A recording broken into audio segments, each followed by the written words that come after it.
Pittsburgh Steelers fans, what's going on? This is Jeff Hartman, editor of BehindTheSteelCurtain.com, with you for another episode of the Steelers preview. And you'll notice that we're missing one David Schofield. He'll be joining us a little bit later. But as always, my good friend Bryan Anthony Davis. Bryan, what's up, my friend? How are you this evening? I'm doing great. Dave's on a very important assignment, and so I just want to jump into the number 2 spot here and see if I could just fill those size 18 shoes. If you want to call it an assignment, then I think that's being very, very generous, personally. You want to say where he is, or do you want me to say You can say it. He's at the movies. He's at the movies. I mean, and he's in a live chat. He's driving home. He's all flustered, probably. He's at the Star Wars movie. Maybe he went and saw Cats. I don't know, but he's at the movie. He's Frozen 2. I guarantee you it. I have not seen that yet. I'm sure I'll see it 15,000 times.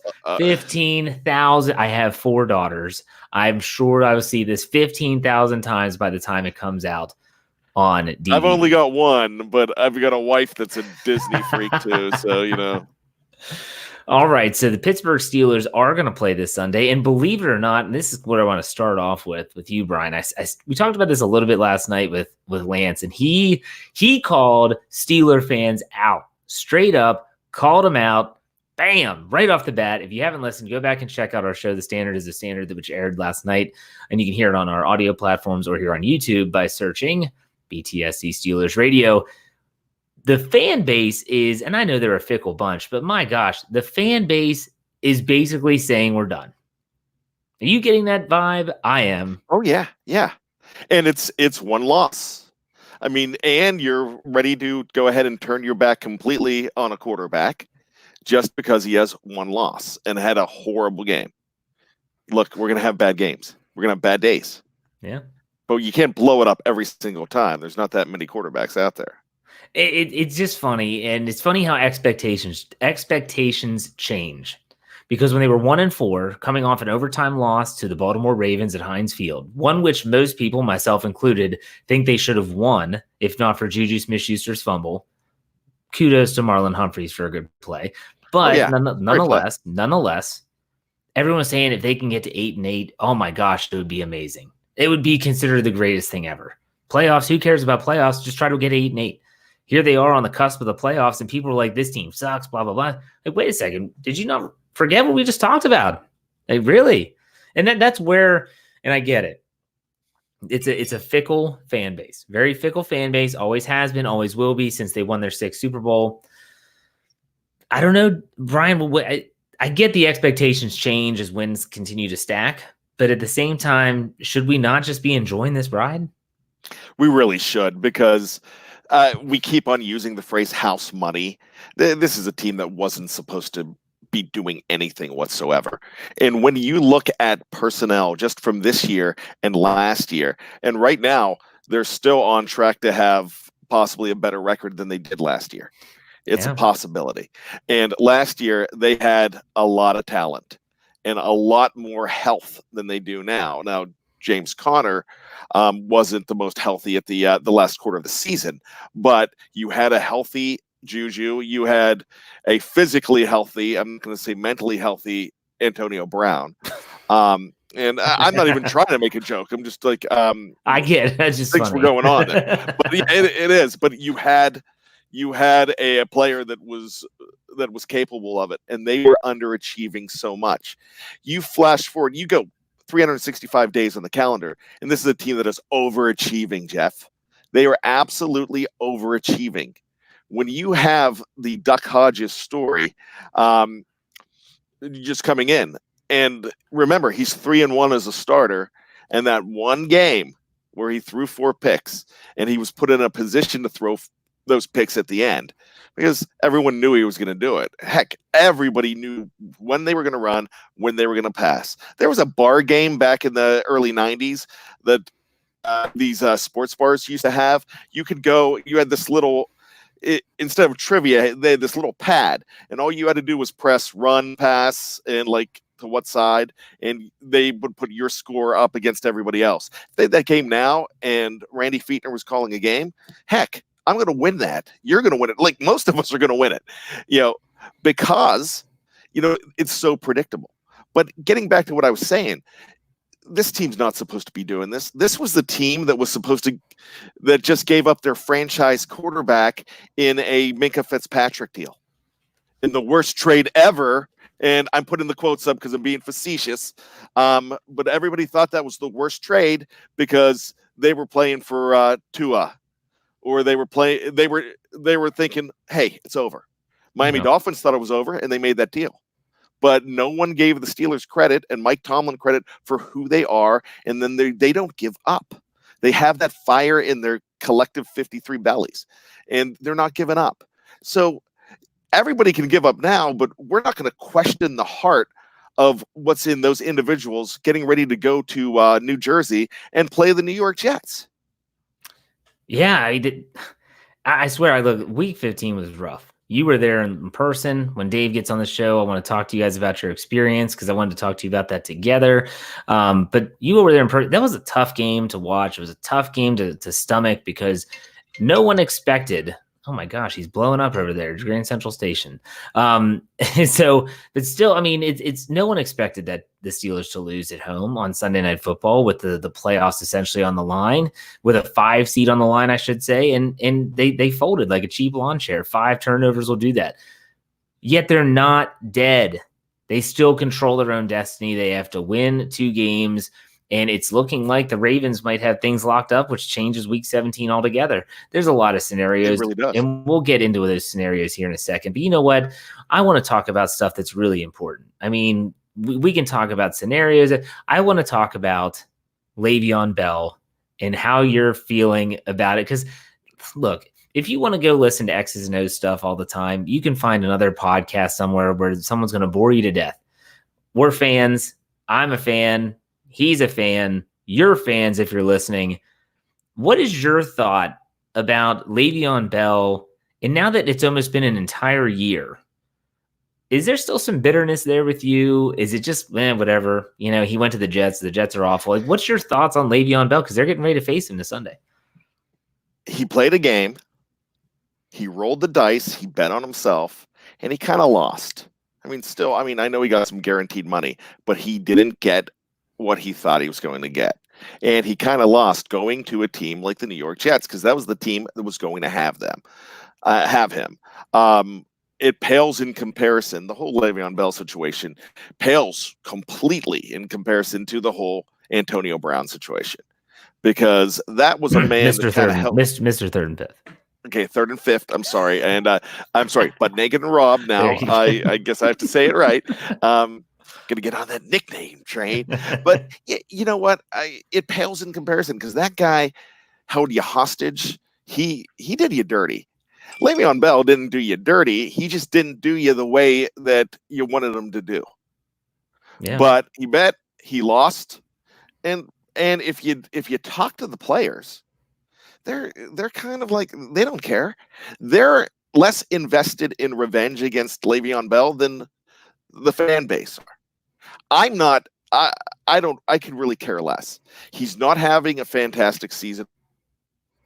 He's played in most games, but the one game that he did not play in was a True Colors game when he had the flu but went bowling. Yeah. Was seen at a bowling alley.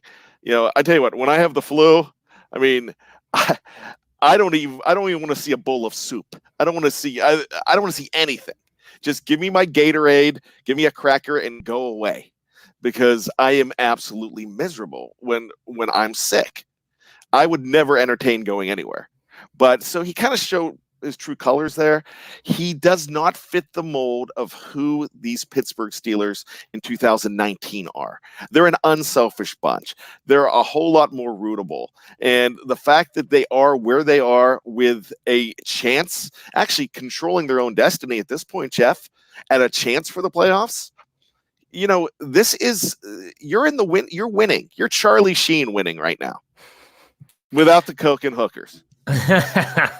Winning. For me, I was fine with Le'Veon Bell doing what he did because I understood it's a business, and with that business comes sometimes you make risks. And anyone that's in business, whether you're playing the stock market or whether you're gambling on yourself and contract negotiations with your particular employer, whatever the case may be, I understood all that. I only had a beef with Le'Veon Bell was when in the offseason he decided to follow Mr. Third and Fifth's lead.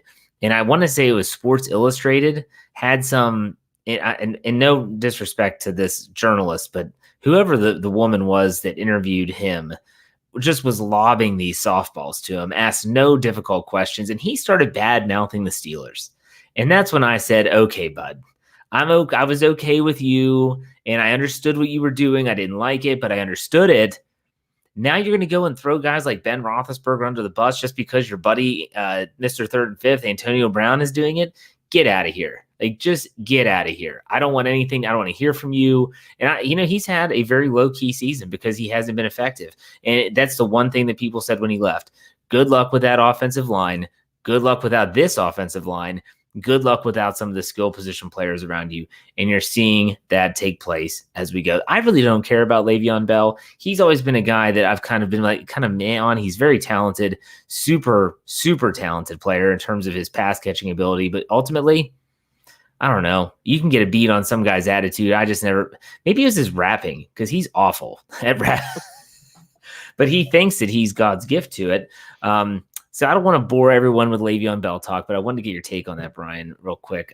Michael Wentz puts $5 in the tip jar. I'll bring this up. He said, what does it take to have Paxton, he's referring to Paxton Lynch, the third-string quarterback for the Pittsburgh Steelers currently, get a helmet on game day? He should be dressed for an injury at quarterback. Now, typically, and I say typically, basically what I'm saying is that they typically don't dress three quarterbacks on game day. They would have to have, in my opinion, Bryan, correct me if you think I'm wrong, there would have to be a pre-injury, like let's say Devlin Hodges had a shoulder that he was dealing with, and they weren't sure how it was going to respond. Maybe they dress a third, but I don't see that happening at all. Do you, Bryan? No, and the only reason that you have a third quarterback on the roster is because you don't want to get him plucked off of the practice squad. That's pretty much the reason they would go ahead and do that.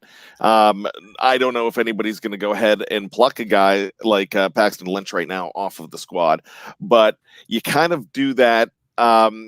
If not, you would just carry two at all times and have the guy on the squad, but then he's susceptible to getting yanked by another team.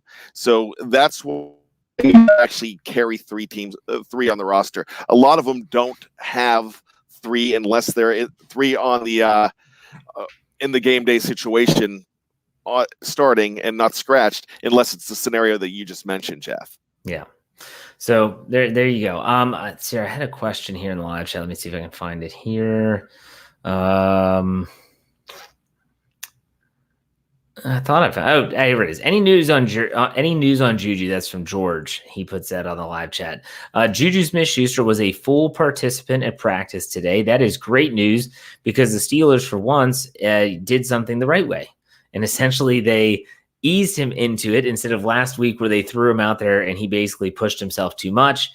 Probably caused a minor setback in his knee. It seems like he is trending towards playing. So barring a setback, looks like he's good to go. Pretty clean bill of health for the Steelers heading into week 16, to be honest with you. Vance McDonald seems to be trending in the right direction, coming back from his concussion in the concussion protocol. All those players that were given the day off yesterday, Wednesday, were back on the practice field today. So it'll be interesting to see what they do in terms of Friday's final injury report. Joe Hayden with a foot injury, I think he was limited or did not practice today. That'll be something to keep an eye on. But ultimately, we'll see what Friday has in terms of who's questionable and who's doubtful and who is ruled out. I wouldn't expect anyone to be ruled out as of right now. So let's talk a little numbers here, Bryan. We're not the stat geek guy. He's coming in. But you have some statistics here about the New York Jets that you wanted to rattle off. Do your best, Dave Schofield. Before we get into that, Ron says, Jeff and Dad, I'm shopping with my wife. Save me. Ron, there's no saving you from that, my friend. You just hold the purse. You hold the purse and you pray that place of business has a couch or a chair that you can sit on. That's true. But there's a bad method that gets us out of there a whole lot. I have a feeling that this could be bad, and I'm not talking about your initials. there's a couple things you do. One, rile up the kids. You get them riled up, and the wife's like, "All right, we're just going." That's the first thing, but that kind of gets you in trouble because you don't get dinner afterwards. But the thing I do is I just, when she's going through the sections, I'll do the old Bart Simpson from season 1 of The Simpsons, get the biggest bra I could find, and go, "Ay caramba," and I do it every single time. I'm picturing you at like a Target walking around with this giant bra just going, "Ay caramba." I can actually see you do. I have done it at Target. We're a red family when it comes to we're red over blue when it comes to shopping. It's Target over Walmart. We love Target, and that's my wife's happy place. I think she has like a T-shirt about wine and Target or something. But yeah, there's ways to get out of it. Just channel your inner BAD is what you need to do, and you can get out. And there's like a guy. There's a guy on the internet the last couple years. It was actually really funny. He's a Coles. That's even worse. Coles is horrible. But there's a guy that's doing all these different things in I guess it's a Walmart. They're shopping, and he's doing all these crazy things just to get his wife upset and try to get himself kicked out of the store. That's something to Google, how to get kicked out of a department store, but that's kind of the way to go. She's not going to divorce you over it, but you're going to go home, and you might be couch bound, but hey, we all have, or at least I have. Okay, now Brian's going to give you the bad method. I'm going to give you the good method, and I'm going to get you out of there quickly, and you're even going to score brownie points in the process. Are you ready for this? You help her. She's looking for something. You do the reconnaissance. So in other words, if my wife is looking for a shirt, she'll take a few into the trying room. The whatever you want to call it. The dressing room. The dressing room, the touchdown zone. Okay. And so while she is trying on the clothes in the trying room, you go out and you do some recon work. You find other shirts that you like that you think would look good on her. Oh my gosh, this is a time saver, and it is a lifesaver, because now not only are you helping, but you're also giving her ideas that you like. She tries some on. You say, "Gosh, that looks wonderful. I really like you in that." She finds her choice. You get out of the store. Done. And hey, the other one, which I will never do, because I would never do this, but one answer, all you have to do, just the word yes. I would never try it, but if you want to get bold, you'll get out of there quickly. "Do I look fat in this dress?" "Yes." You're home. Notice his initials, folks. BAD. If you want to be in the doghouse, listen to his. Now, Isaac puts $5 in the tip jar and says, "Is that nerd still isn't back yet?" No, I guess the nerd is not back yet. He's referring to Dave Schofield. But I want to take this moment before we get into the numbers, is that honestly, I think Ron likes my idea. Thank you, Ron. I hope it goes well for you. I really do. You can score some brownie points. That's the best idea, and that's why you have 5 children, probably. That's exactly what Lance Williams just said. That's why Jeff has 5 kids. Great minds think alike, Lance. Exactly. So hey, here's something that's going to be new, and we have almost 100 people in the live chat. So we kind of go off in these tangents, and I've always said that when we go off the air from this show, when it's Dave, Bryan, and myself, we often stay on the air, not on the air. You all can't hear it, but we're talking to each other. And sometimes it's the best sound of the night and nothing's being recorded. So in other words, we're laughing till we cry. Yes. Tonight, we're going to have a little special episode for you. When this show ends, which will be strictly Steelers talk, as it always is, and the nerd is chiming in. I'll bring him in here in a second. When we have everything's done talking about the Steelers, you are going to get another notification that we are going live with a new show called The After Party, where you can join us, the 3 of us, in another show and basically say whatever you want. We can talk about whatever you want. And it's going to be the after party because when I was in college, I was a part of a fraternity. And our fraternity would always schedule parties and social activities with other Greek organizations, mainly sororities. And we'd always schedule an after party as well. So we'd say, okay, we're We are going to be partying with the Delta Zetas this week on Saturday night. The after party will be at Mel's house. And so a lot of times the after party was better than the actual party. So that's the after party coming up. So make sure you hang with us, because after this episode's up, we will obviously be back. And I know, Bryan, you're really excited about this, and I am too. This is all I want to do. In fact, this is unfiltered Bryan Anthony Davis. And you know what? I asked you. That's scary first. If I could do this in the off season. Yeah. In the off season, if I could just have a show about nothing or movies and stuff. And you're maybe we'll talk about it. Yeah. So in other words, it's going to be a show that is going to be on our audio platforms. It's going to be on YouTube. It's going to be everywhere, but it's going to be separate. So if you don't want to hear this stuff, you're done with the Steelers talk, go on your way. Have fun. If you want to have the after party, stick around. David, it sounds like you're out of breath. Are you okay? Out of breath. Did you run into the house? Did you sprint? Or did you? Yes, I did, because I had to. Yes, I used the force. Yeah. I decided. You know what? I get home earlier than I was supposed to, and my wife says, "You're home early." I was like, "I sent you a text," and then she was like, "You can't go into our bedroom. I have something going on for Christmas." So I'm like, "Guess I'm wearing my Star Wars."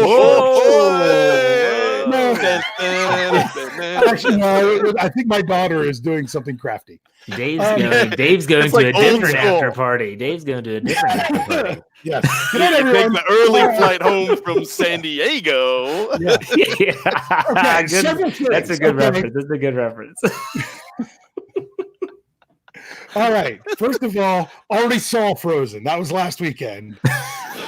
Next, I would rather go to the proctologist than go to Target. Okay. It's terrible. Sorry, Bryan. What's wrong with Target? What's wrong with Target? Target's great. Yeah.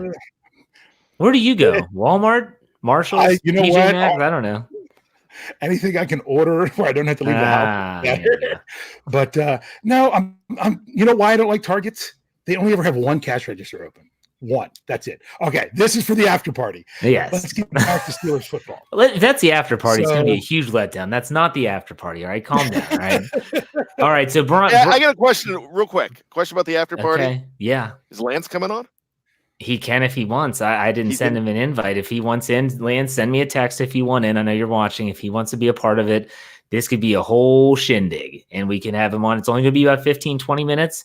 So let's get right into it, because we're already behind schedule. Bryan, you have some stats, not the stat geek stuff. We'll get to that in a second, Dave. Stats about the Jets. Go.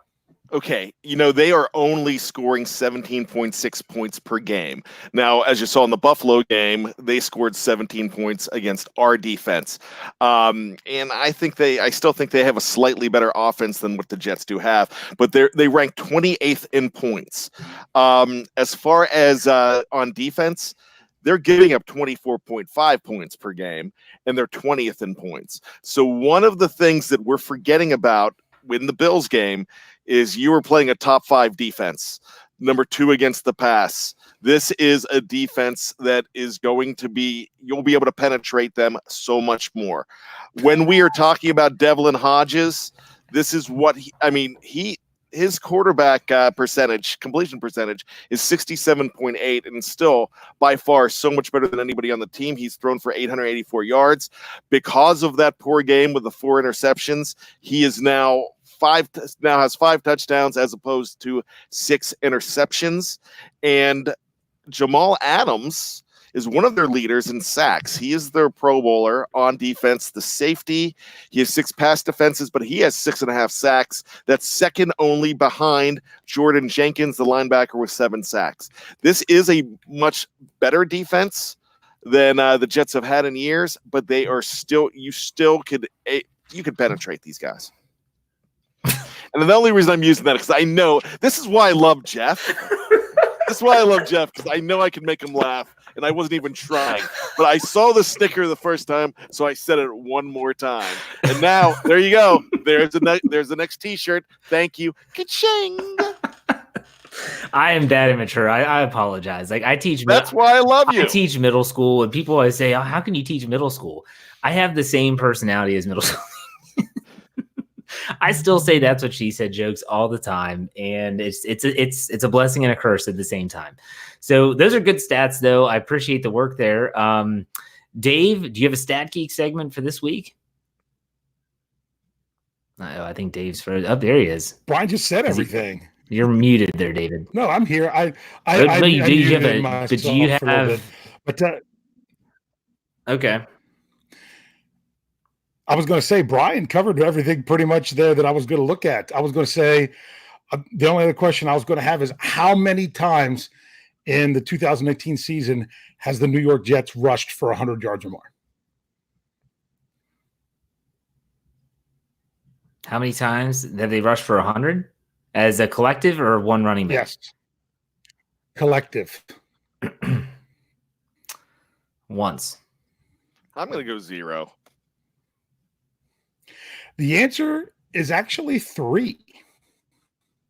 Okay. And what's crazy is it's actually been 3 out of their last 5 games. Well, who have they played, though? They were against the Washington Redskins. They went over 100 against the Miami Dolphins. They went over 100 against. They went for 103 yards last week against the Baltimore Ravens. They suck. Well, they sucked. Their maximum rushing output on the season was the 115 yards against the Washington Redskins. That's it. In a game that they won, by a lot. What was it? 34-17. And so that meant they're a team that's trying to finish the game. And that's interesting. This is a game that's going to be really interesting. Before we get into the we'll call it the nuts and bolts of everything, put this little ticker up there. I always do that. Make sure that if you're watching this live on YouTube or if you're watching a replay, to really help out the show. You've seen some people put some money in the super chat. You don't have to do that. If you want to, by all means, we appreciate it. That's where people give their money, by going down to the comment bar, clicking the little dollar sign next to it, and donating any amount of money to the program. That's how we're getting these little microphones. It's not that little, actually. And it's how we're upgrading our programs, our platform. And I have some big plans for this off season and next season. We're going to unveil those when the season is officially over. It's going to mean more content for you people out there that like this show so much and these shows so much.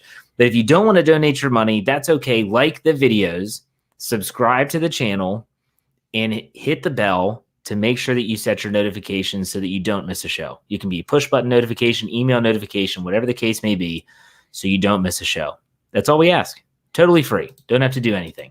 So just a quick sidebar. So, okay, guys, let's talk about this upcoming game. It's a weird game, and I titled this episode that the Steelers need to play this game as if their season is on the line. It's not. If they lose this game, it would be crushing, but it wouldn't be the end of the world.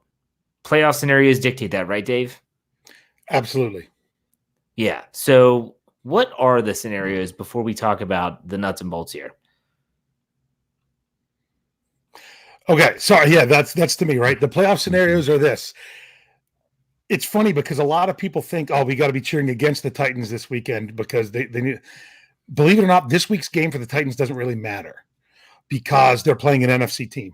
So even if the Titans lose this week and win the following week, the Steelers would have to win both of their games because of the way the tiebreakers work. So now if the Titans only get one win, but it's the other way around where they win this week against the Saints, but then lose to the Texans, then the tiebreakers go in the favor of the Steelers. So honestly, truthfully, Titans game this week doesn't really matter. The only reason it matters is that you're wanting to keep Tennessee and Houston both playing to where either them close enough to each other or Houston close enough to moving up a seed to where Houston has a reason to play and a reason to win in week 17. Yeah, there's a lot of it. And I actually was listening to the radio today, and someone brought up this crazy, doubtful that it would ever happen scenario where the Colts somehow inject themselves into a tie, which would eliminate the division and change up the strength of schedule somehow, some way, a 3-way tie with the Steelers, and the Steelers would get in. There's some other. It was insane. That's why I'm saying there's a path where they could lose both games. Yeah. The easiest path is win both games. It doesn't matter what anyone else does. I'm also looking at the path of what if they go 1-1 over the last 2 weeks? But then there are some crazy scenarios out there. But it would take a lot of other games from a lot of other things that are possible. But it's funny when you get into those crazy scenarios, I like to dive into them when it comes to just week 17, like we did years ago when they needed everyone to win, including the Kansas City Chiefs, and everything happened up until that point. Ryan suck up. Ryan yes. Suck up.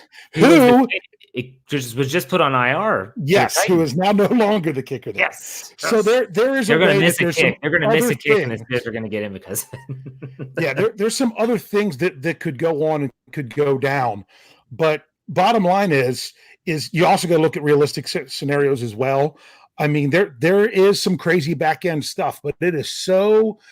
It's like the Browns have to win out. But see, the problem with we don't want the Browns to win out to come into this tiebreaker thing because it's better for the Steelers to be playing a depleted Ravens team because they're resting their players. Well, that's if you think. Do you think Wang Harbs would do that? I would just probably say Wang Harbaugh. You know what? Where do you get this stuff? Yeah, I don't know. I don't know where this comes from, but I tell you, good old Wang Harbaugh. I was actually speaking. Someone stopped me at a store earlier today that was a Ravens fan and we're just talking. And if you look at if the Ravens lock up the number 1 seed this weekend and they're going into week 17, you could have so much more negatives by not resting your players than by playing your players. Be the positives. And that's not even talking about injury. If you just look at it from this standpoint, is the Ravens would have won so many games in a row. Do they really want to play their starters and run the risk of losing to Pittsburgh going into the playoffs with their starters, saying like, well, maybe now people know what defenses can do to stop them. Okay. But then if they win, then they win. Oh, well. But if they don't play their players, and they lose, then it's just because they didn't play their players and it didn't matter. But then if they win, it's like, hey, look, even with our backups, we could still win the game. So there's more positives to be gained by not playing your players than if you played everybody. It's like it just wouldn't make sense for him to do it. I get it. Wang Harbs is Wang Harbs. He's always going to be a Wang, and that's what Bryan said. So that's why. Gosh, I don't know where I would get that. Where you would get that stuff. I mean, no, but seriously, come on, guys. It comes down to this: the Steelers just win 2 and you're in. Yeah, you know what? 2 and you're in. Do we really want to look? Do you really want to see a team make the playoffs at 8-8 and? Because some weird scenario, are you going to have? I mean, sure, you still take it. You want to get in. You still want to be there, but how good are you going to feel about it? Really, I mean, are you really going to feel like you have a chance at 8-8, losing to the Jets, losing to the Ravens, and somehow sneaking in? I don't care. I don't care how they get in, Bryan. I know, but. Do you really feel going into that game going into a game against Kansas City at 8-8 or any team at 8-8? It could be New England. Who knows, the 3 seed. But do you really feel like you're going to have a chance coming in after losing to the Jets and the Ravens and sneaking in? It's just a formality. I will say this. Hold on. With this defense, unless they completely fold, which I don't see that happening. They have a chance against anyone. And I mean anyone. I get it. But you know what? You got to win this weekend. Yeah, absolutely. No. Those scenarios are guys, we're missing the point. We don't need to scoreboard watch of other stadiums. You need to scoreboard watch to make sure you are winning on your own scoreboard. That's the only thing that matters. If the Steelers go 2-0, they're the 6. That's all that matters. But there are some scenarios that if they did drop a game that they could still get in. We're not going to talk about that. Like it's going to happen. Let's not worry about that. Let's win 2 games. The goal is to avoid having a same scene that we had last year, which was awesome and awful at the same time. Yes. And that was players standing on that Heinz Field turf with members of the Cincinnati Bengals watching the Browns and Ravens on Heinz Field's Jumbotron and Baker Mayfield coming close to pulling off an upset and then just having just that disappointment over their face when they realize it's not in the cards when CJ Mosley came up with that interception. So you to avoid that, like Dave said, Win both of them. Win both of them. So let's get into the game coming up this Sunday, 1:00 p.m. Eastern time. I'll be posting the map the Sunday morning to see if you'll get that game or not in your local viewing area. If you're not like Dave or Bryan and I who have Sunday ticket, we get every game. Guys, matchups to watch here. Something that you're looking forward to. The Steelers need to do X, Y, or Z to win. Bryan, we'll start with you. You know what? Just harass Sammy Darnold all day, all night. Make him see you in his dreams. Make him see ghosts? Oh, I forgot about that. Yeah, seriously. Yeah, I mean, gosh, you know what? I think the Steelers' pass rush is more ghost-like and scary than anything New England has. I know New England has a tough defense this year, but Pittsburgh's more aggressive and dangerous as far as I'm concerned. Just give him reasons to have the shakes afterwards. Dave, what about you? What's a matchup that you think the Steelers just have to win? They've got to run the ball and run it well. You've got to rely on that. You got to get back to doing what the Steelers had been doing the last several games with Hodges as the quarterback. But please just don't run it where you're just coming in the jumbo package and running an unbalanced line and saying, hey, doing anything short of coming up to the line and say, we're going to run it right here. Here's where we're going to run, set hut. Don't do that. Don't do that. But you need to run the ball. But let's try to run the ball out of, with at least a little bit of a disguise. Absolutely. My matchup, or my key to the game, is a question for both of you all. And that is, does the streak end on Sunday? And when I say the streak, everyone knows what I'm talking about. 21-game streak of turning the ball over. Bryan, does it end at MetLife Stadium? It does not. Interception, at least one. Interception or fumble? There's going to be an interception. Okay. Only going to be one. I'm only saying one, but there'll be one. And Dave, thoughts? Let's end two streaks. Let's end that one and the not scoring 30-point streak. Ooh. Let's just come out here and say, last week was a fluke. We're better than this. We're better prepared than this. Let's just go out and crush. I think they're going to be prepared this week. People talking about a letdown. Like, no way. Not after you just got embarrassed on your home field on prime time in the color rush uniforms, which they used to have something. They lost it. They lost it. It's gone forever. Just burn them. That's what I say. Just burn them. Burn the color rush uniforms. They suck. Get rid of them. So, gosh, you sound like most of Steeler Nation. Okay, next quarterback. He sucks. Who are we going to take in the second round that can be the next franchise quarterback? No one is the answer to that question. And they draft him and he sucks. Yes. On draft day. Okay, so those are some matchups absolutely that we need to watch. And it's going to come down to, how do you think the Steelers are going to deploy a defense to try and control Le'Veon Bell? Because as much as we laughed about him and laughed at the beginning of the show even about him, he still is a very, very talented player, and he's very versatile. So, Dave, if you're the defensive coordinator, you're Keith Butler, what are you doing to match up with Le'Veon Bell, who can be a mismatch nightmare? I think you do what you've done all season, and you go out there and I mean, think about it. They just played a team last week, somewhat similar, but better. Not a massive air attack, one pretty good wide receiver that could burn you, but they don't have that. I don't see their quarterback this week as being as much of a run threat as what they did last week, but they really had to focus in on that run of Buffalo, that rushing attack. So I think you can kind of just tweak a couple things there just to make it not be so, hey, this is exactly what we did last week, we're going to do it again, but pretty much keep stuff mostly the same. Bryan, if you were doing anything special, what are you going to do?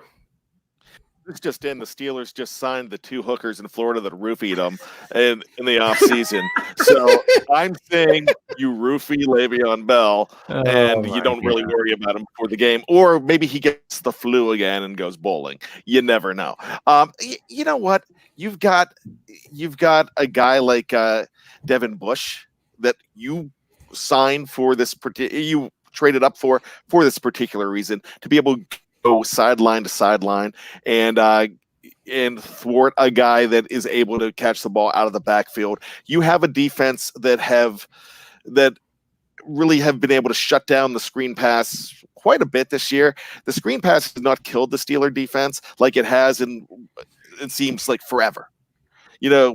So I mean, I feel like this defense is they have it down. They still had a great game last week. They had a fantastic game last week. Did they give up 17 points? Not all on their own. So we know that. But something's going on good on this side of the screen, isn't it? Just a lot of immaturity in the live chat, right up my alley. That's what she said. Jokes about penetration and going deep. So whatever, it's fine. just a normal locker room behavior, I guess.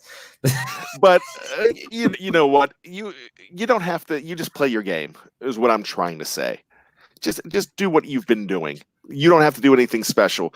You plan for them, but you plan right, and they've been planning for teams since week 4, as far as I'm concerned. That defense got it together in week 4. Actually, it was starting to get it together in week 3, but I think they got better against the run when Vince Williams came back. So you bring in Minka, you bring in Vince Williams, then it's solved. Those guys need to be on the field. You could shut them down. I give you so much credit, Bryan. I really do. Like, you are able to just put things behind you and move on in a semi-professional, as professional as we get on this show, manner, and not laugh hysterically at the live chat. I don't know how you do it. I mean, there's some I'm probably not looking at it, am I? Because when Bryan actually reads the live chat when he's supposed to be doing stuff, that's how we end up in Seattle with 2 losses. Yeah. Seattle has 2 losses. Oh, hey, this is some good stuff. He was roofied in Manhattan, double H. I like that. It gets better than that. Okay, anyways. Nice. Real quick, fantasy fix. Hold on. I was going to say, what are you going to say? Some of the stuff people are saying is that Bryan will know this. He's a movie connoisseur. What was the 80s movies where they used the cheerleader on the sideline to distract him to win the football game? Was that Johnny Be Good or something like that? Yeah. With Anthony Michael Hall, I think that's right. What we need to do for one Mr. Butt Naked Get Robbed. There you go. Except the Steelers or we could go to Jeff's favorite movie and do the whipped cream bikini.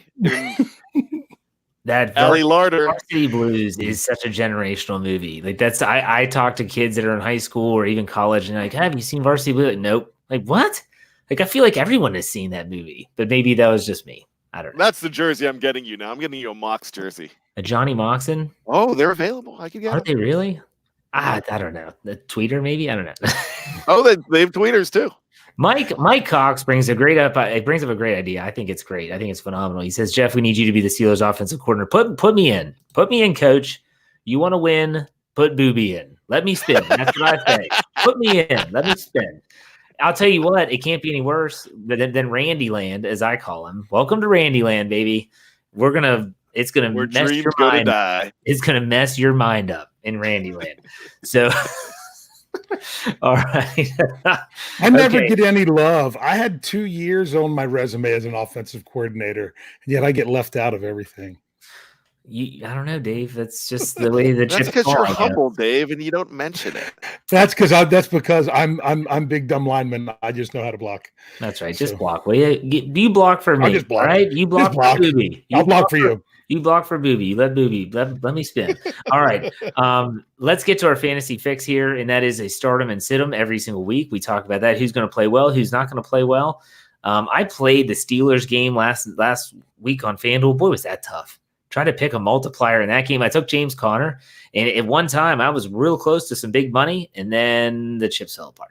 So, Bryan, if you're starting and sitting someone in this upcoming game against the Steelers and Jets, who would that be? You know what? I don't want to cop out, but I'm probably going to go with Chris Boswell. I think he's going to put up some points.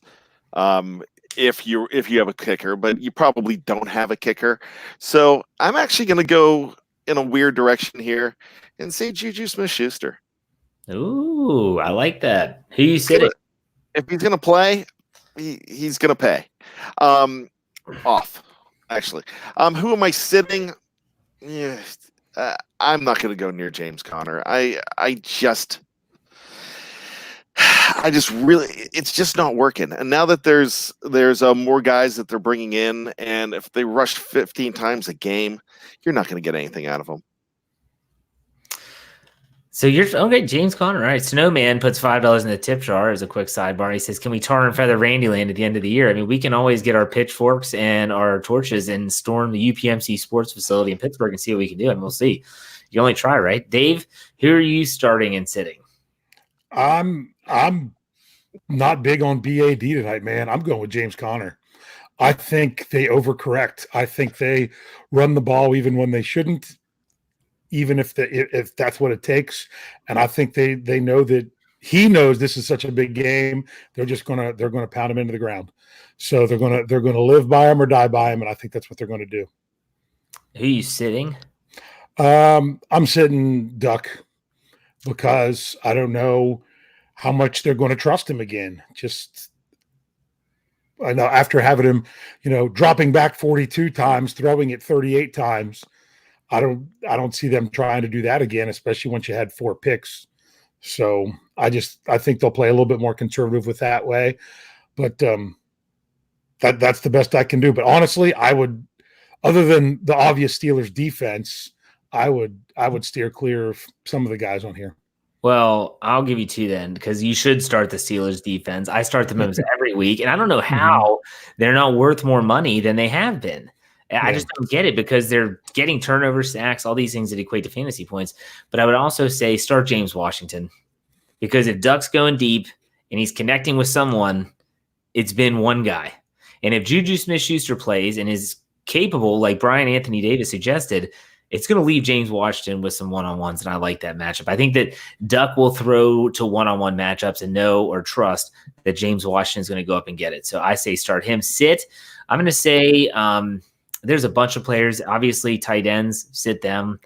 I would say that I feel like this is a game they're going to lean on Conner. So I wouldn't play Kareth White, Jalen Samuels, Benny Snell. And then I kind of agree with Dave. I wouldn't necessarily gamble on Devlin Hodges, even if you were thinking that he was going to have a big game. He might. I just wouldn't bet on it. So there you go. Prediction time, folks. Yesterday, and during the standard, Lance and I did our predictions. And for those that missed the show, Lance picked the Steelers. I hate to break that news. I know I was upset too, and it upsets me every time he does that. And he knows that I hate it, and he does it anyways.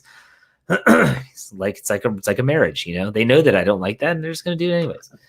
Lance said the Steelers are going to win 24-13.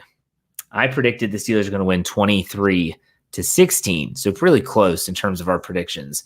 And Dave, can you update us on the most recent line and over under?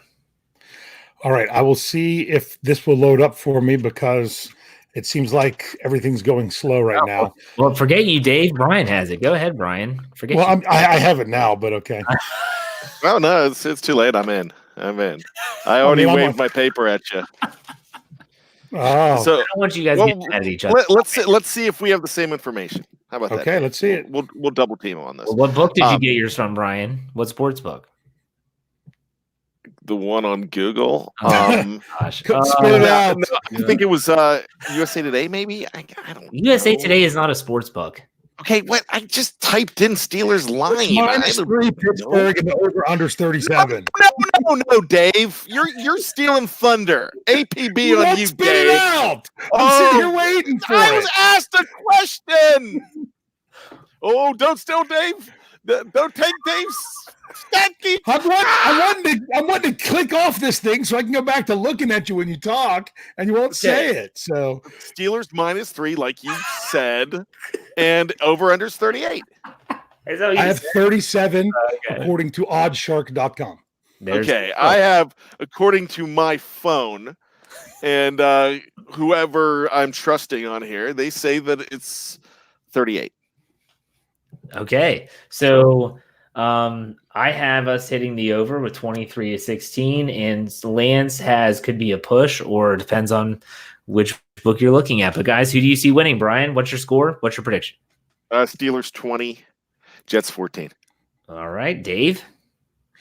I am so torn because I said I wanted to do. I'm going to do a Bryan and just talk forever while I was waiting to say something. And sorry, I wanted them to go over 30 points, but I'm going to go one way or the other. I'm going to go the other, and I'm going to say the Steelers 13, the Jets 3. Wow, 3. I figured the Steelers either score a bunch of points just because things are going to fall their way. See, that's the thing that's been with this team recently. They could even have one or two things go against them, but when you stack up, 5 turnovers and a bad punt, that was just too much for them to overcome. Well, so even if they have that turnover, they can still overcome that. So I'm thinking if they can keep those things down after an overcorrection from last week, then that's exactly what this team needs. Yeah. I'm like you, Dave, and where you were thinking that this team's going to have an offensive explosion at some point. I used to think that way. I don't think that way anymore. I just don't think that they have the capabilities. Maybe when Juju comes back, if it opens up the pass a little bit more, I'm thinking that this team is going to have a ceiling of 24 to 27 points around there, 28 at the most. I don't think they sniff 30 this season, but that's just me. George puts $5 in the tip jar. He says maybe we can get LeGarrette Blount to drive Le'Veon Bell to the stadium this Sunday. That would be an interesting mix there, George, for sure. A lot of people were putting in their predictions. Ryan Carter says 34-17 Steelers. Dennis asks if Brian Anthony Davis is speaking at 125 miles per hour again. Captain Underpants, a blowout, 49-17. And Captain Underpants, Brian, said that he was at the Pentatonic show with you last week. Really? Yeah, he was the one in the underpants with the cape. So he's singing a cappella too. You know what? That was actually a fantastic show, and I was kind of, I went kicking and screaming, but I thought it was amazing. There you go. Dennis Sheridan says the Steelers 23-17, Kevin Woods Steelers 31-13, Ariel 24-10 Steelers. And, it's going to be interesting to see how this game plays out. So this has been a really interesting show with Dave joining us late, but it's not over yet. The Steelers talk is over. I'm actually going to start the after party with some Steelers talk. So if you want to, I feel like when you guys were kind of going at it back and forth with this little spat, that this was kind of like a glimpse into the car ride on Interstate 68 and then Interstate 79. Maybe if you went that way, I don't know if you went you went up through Pennsylvania. Okay, that's fine. But when you're in Western Maryland, I can feel you guys like that. Maybe that's that tension growing. Oh, we were kumbaya. I bet you were. I bet you were. We're going to talk. Seriously. Things were so nice. I feel like I have to be mean to Brian tonight just to try to balance it out. Because we just had, you don't understand. Brian, what did you say? You're pretty sure we're dating now, aren't you? Dave was spooning me the whole game. Well, with people being there with bulky coats and everything, it was really tough to fit in there, especially with I had an older lady next to me that was, I believe was handicapped. So I was trying to give her as much space as possible. So yeah, Brian and I basically spooned the whole game. Yeah, Dave was over, and we're big dudes to begin with, and those seats are a little tiny. So he was over. So I was the guy next to me. I was next to him too. And I'm yeah, I looked at him. I said, I think we're dating now too. And he doesn't matter who's sitting next to me. My arm goes around him. That's the only way my broad shoulders can fit in. The whole time I'm there better be a ring on it, Dave. All right. So with that said, we're going to end the Steelers preview right now. Make sure you subscribe, follow the channel. When you hit the notifications, make sure you actually, someone said in the live chat, you have to hit it twice to set your notifications to all so that you always get the notification when we go live. But stay tuned. In less than 5 minutes, we're going to be back with the very first BTSC Steelers after party. You're going to like it. We'll see you soon.